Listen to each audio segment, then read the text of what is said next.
Guys, it's Justin here, and as I was reflecting on what to address for my first go at UMC lead, I started to think about an event that happened for me last Sunday.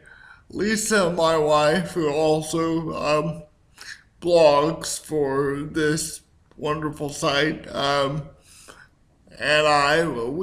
are leaders in the New Day worship communities, which a lot of you may be familiar with from others that contribute to this site, but it's missional micro worship communities. And the one we help with is in Dallas and at the Indigo Apartments, and it's largely made up of African refugee folks and families. And we have a mix of folks who've either been here for quite some time or sometimes I'll talk to some people and they will have gotten off the boat proverbially on Tuesday and it's Sunday. So a wide range of experiences.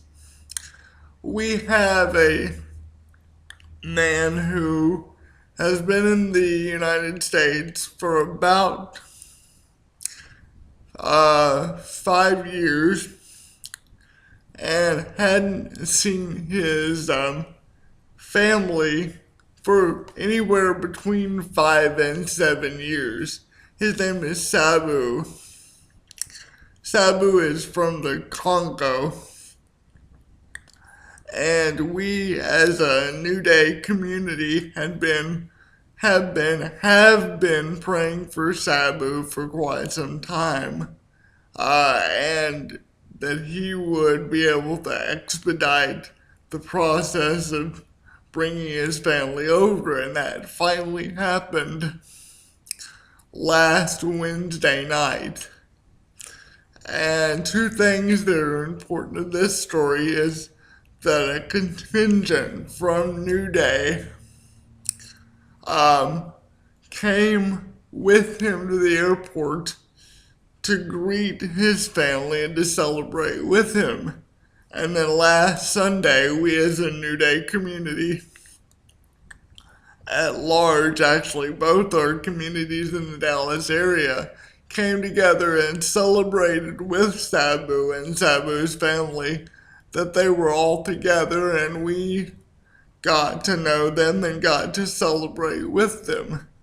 And that made a huge impression on me as really being a seminal event in my ministry career so far, and one of the most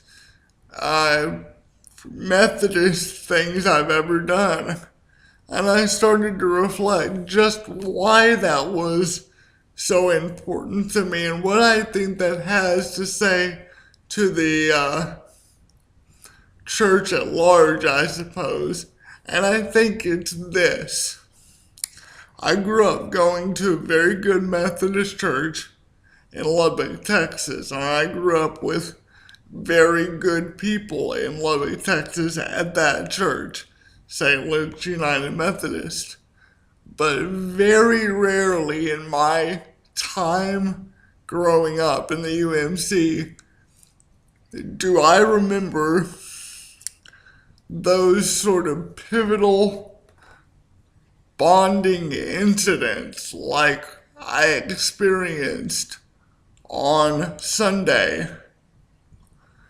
And I think that has the most to do with the fact that we as United Methodists and Christians in the Western world in general don't really take the time to understand people's stories and to know what is deeply important to them. And I think it goes beyond like the singles pastor or the young adult pastor or community pastor, whatever the word is, going to coffee with individuals 2-3 times a month.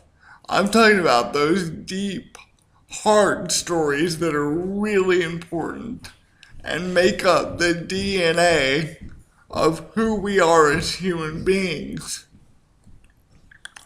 And until we as United Methodist clergy really understand how important it is that we build moments into our community life where we learn those deep heart stories of people, we're really not going to grow the church or reintroduce the power of the Holy Spirit into the church in a way that I really think is absolutely vital.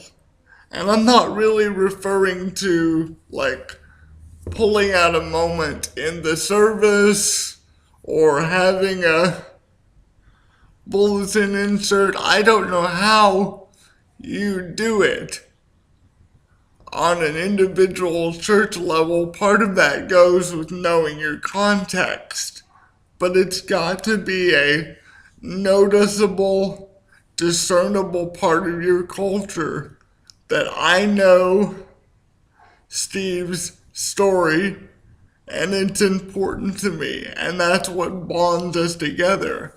I think that's the essence of Christian community, and I think that could play a large role in helping us reforge or forge the continuation of our Methodist identity.